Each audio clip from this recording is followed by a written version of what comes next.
In this episode, let's take a look at the audio features on the ATOMOS SUMO monitor recorder.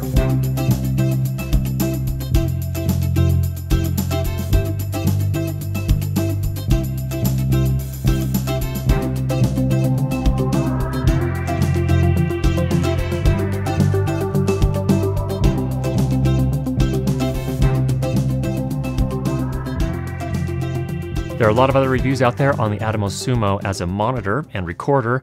I want to focus instead on the audio features. If you are interested in avoiding syncing audio to your video in post, the ATOMOS SUMO has several features that will help with that. Number one, it has two Xlr inputs that can be used for microphone inputs or line level inputs. We'll talk more about that in just a minute. It also has two Xlr outputs if you want to send audio back to a camera, perhaps to send it wirelessly, or even to just send it to some speakers if you wanted to do that. In addition to all of this, the SUMO, just like all the other ATOMOS recorders, can also receive audio from your camera. So for example, if you're sending audio from an HDMI camera, depending on the camera itself, you can send up to 8 different digital audio channels. And likewise on SDI, from an SDI-based camera, you can send up to 12 digital audio channels. So lots of different options. So aside from all the specs, I'm going to try and answer a couple of questions here that are not generally answered by specifications or manuals. Number one, what's the sound quality like on the microphone inputs? Secondly, what's the sound quality like on the line inputs?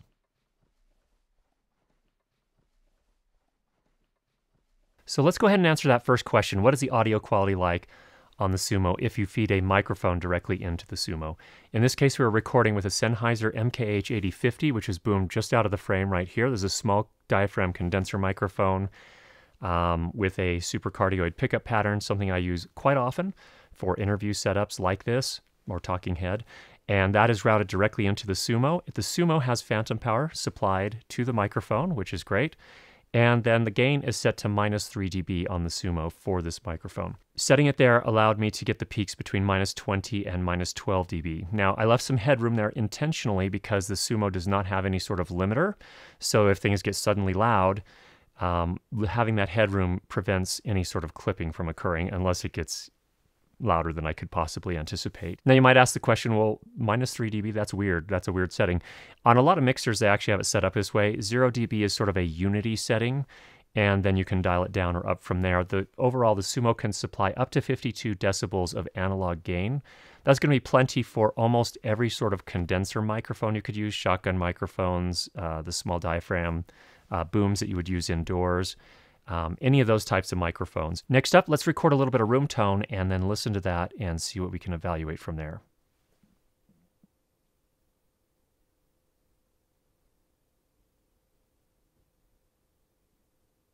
Now, one thing to explain, there are a few fans in the room here, so you are picking up some noise from those.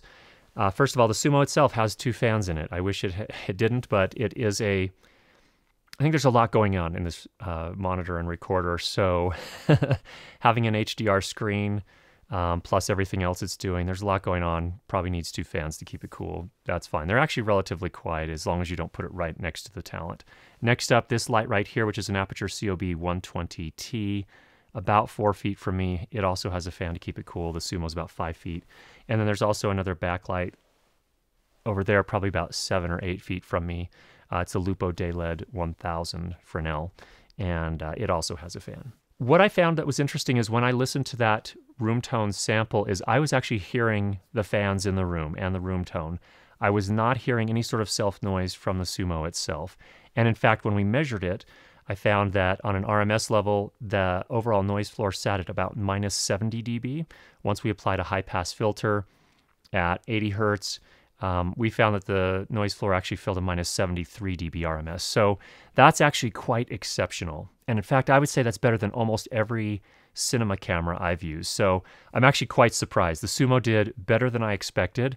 And I would say that it's definitely usable if you are going to send a microphone directly to the SUMO itself. Now, one thing to keep in mind, if you are going to be sending sound to the SUMO independent of your camera, that is to say a microphone directly in, or sending the line level signal from a mixer recorder into the SUMO, you will need to make one configuration setting that will ensure that the audio is in sync with the video. Here's what's happening.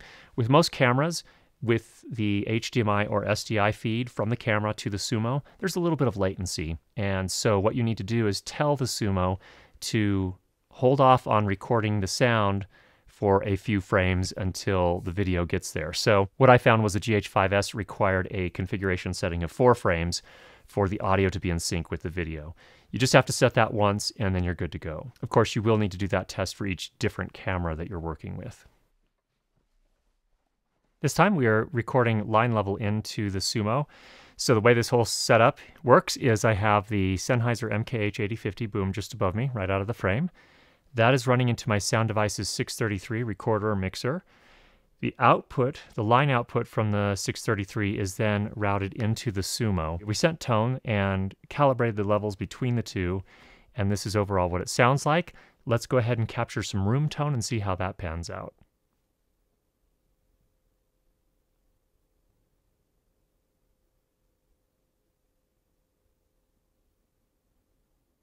Once we got that recording back into Audition, we brought it in here, normalized it to -23 LUFS, which is the European broadcast standard for loudness. And what we found is that the room tone section, the silence section, came in at -73 dB RMS. So that's actually, again, very, very impressive. And again, I find that completely usable for professional production. Now, for situations where you would use timecode instead to simplify sync and post, the Sumo has you covered there as well. There is a BNC input for timecode. So if you're going to use a timecode generator, say for example, like a Tentacle sync, you could connect that to the Sumo after having jam synced it to your mixer recorder.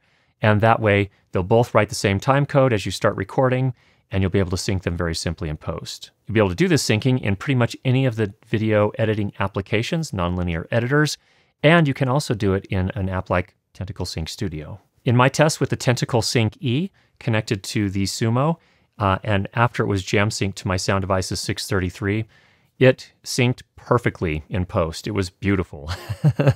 No fuss.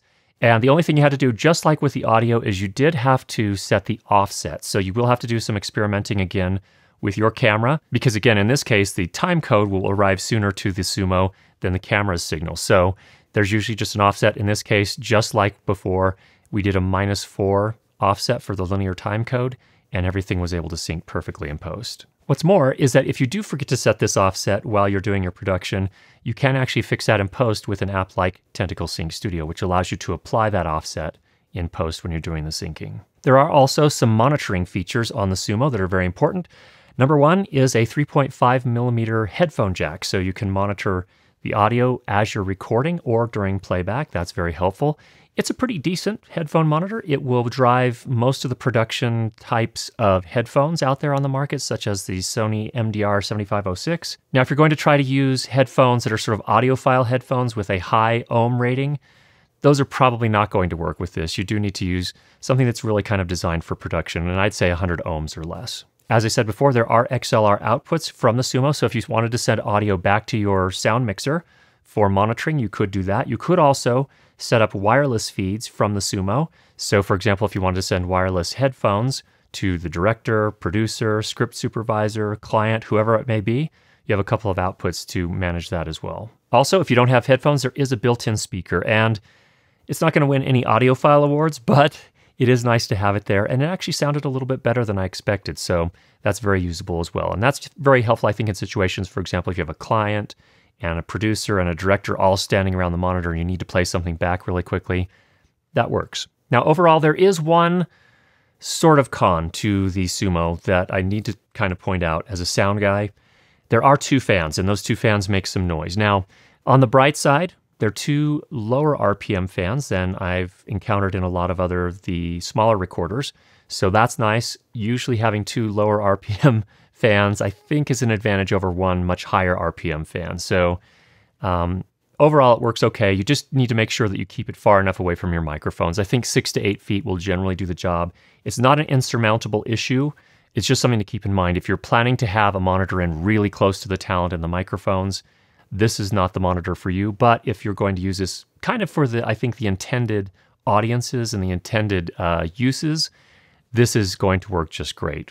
So overall, there's a look at the audio features on the Sumo. There are a couple of things that really impressed me. The microphone and the line level inputs were much higher quality than I expected for a device that's meant primarily for monitoring and recording video and not so much for audio. But they've really stepped up their game. They've done a really, really nice job implementing those. And in fact, I think that these could definitely be called professional quality microphone and line level inputs. In addition to that, the timecode implementation is actually very good as well. Very simple to set up linear timecode. Can also receive timecode from your camera if for some reason you would prefer to do that via HDMI or SDI. And overall, just a really solid showing on the audio front. This sound guy was impressed. So I hope that was helpful for you. If you have any questions, go ahead and leave those down below. If you've not already subscribed, make sure you do that, and we'll be sure to get you more great videos on how to improve your lighting and sound for video. And if you'd like to be notified each time a new video becomes available, go ahead and click on that bell icon. We'll talk to you soon.